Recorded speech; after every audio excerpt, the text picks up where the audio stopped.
Selamat pagi Bapak dan Ibu, para devosan kerahiman ilahi. Bacaan hari ini dari buku harian Santa Faustina, nomor 448 sampai dengan 450, 30 Juli 1935, Pesta Santo Ignatius.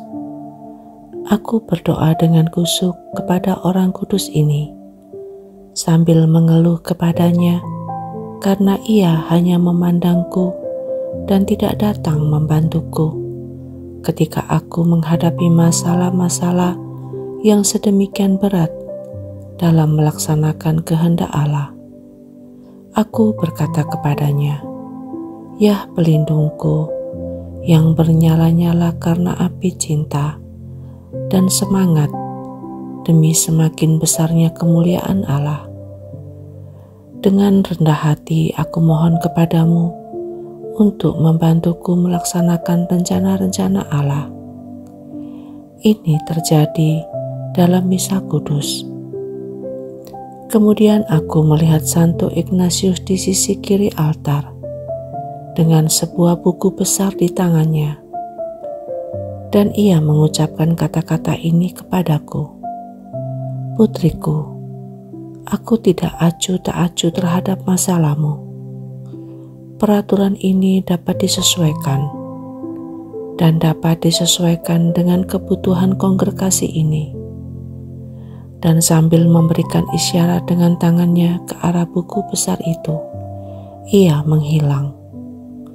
Aku sangat bersuka cita atas kenyataan bahwa begitu besar perhatian para kudus kepada kami, dan bahwa begitu eratnya kami bersatu dengan mereka.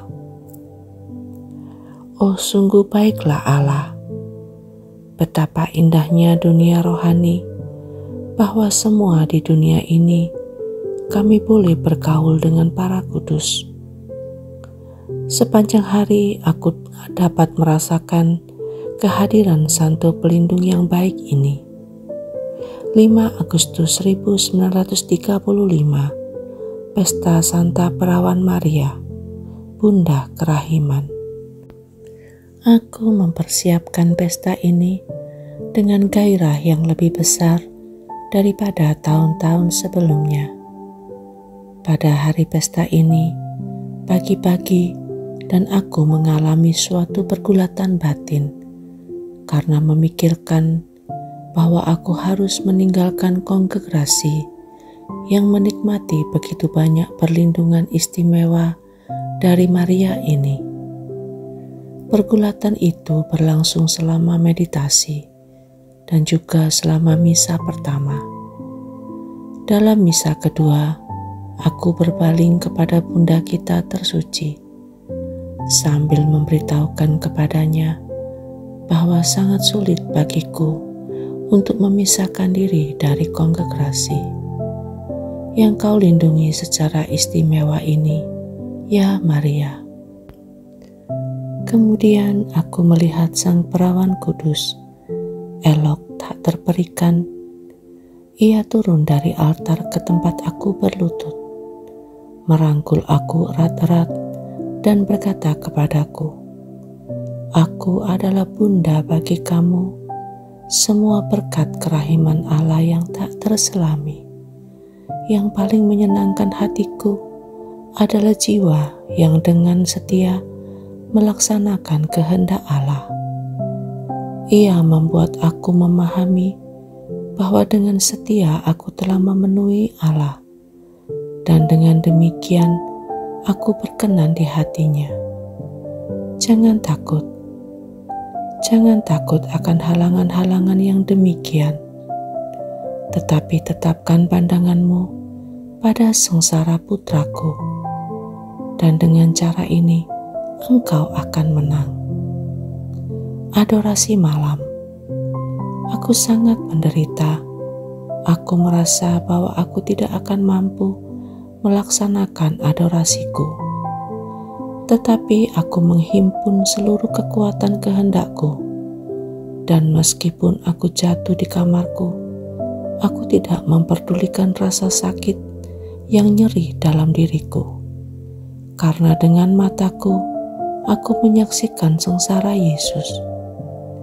Ketika memasuki kapel, aku menerima suatu pemahaman batin mengenai ganjaran besar yang disiapkan Allah bagi kita. Bukan hanya atas perbuatan-perbuatan baik yang kita lakukan, tetapi juga atas keinginan tulus melaksanakannya. Sungguh besar rahmat Allah ini. Oh, betapa manisnya bekerja keras untuk Allah dan untuk jiwa-jiwa. Dalam pergulatan ini, aku tidak akan beristirahat, tetapi aku akan berjuang sampai napas terakhir demi kemuliaan Rajaku dan Tuhanku. Aku tidak akan meletakkan pedangku sampai Ia memanggil aku menghadap tahtanya. Aku tidak takut akan pukulan, sebab Allah adalah perisaiku. Justru musuhlah yang harus takut akan kami, dan bukan kami takut akan Dia. Setan hanya mengalahkan orang yang sombong dan pengecut, sebab orang yang rendah hati itu kuat. Tidak ada sesuatu pun yang akan mengacaukan atau menggentarkan jiwa yang rendah hati. Aku telah mengarahkan perjuanganku tepat ke pusat panasnya matahari, dan tidak ada suatu pun yang dapat menghambat lajunya. Kasih tidak akan membiarkan diri terbelenggu. Ia bebas laksana seorang ratu. Kasih pasti mencapai Allah. Yesus, Engkau andalanku.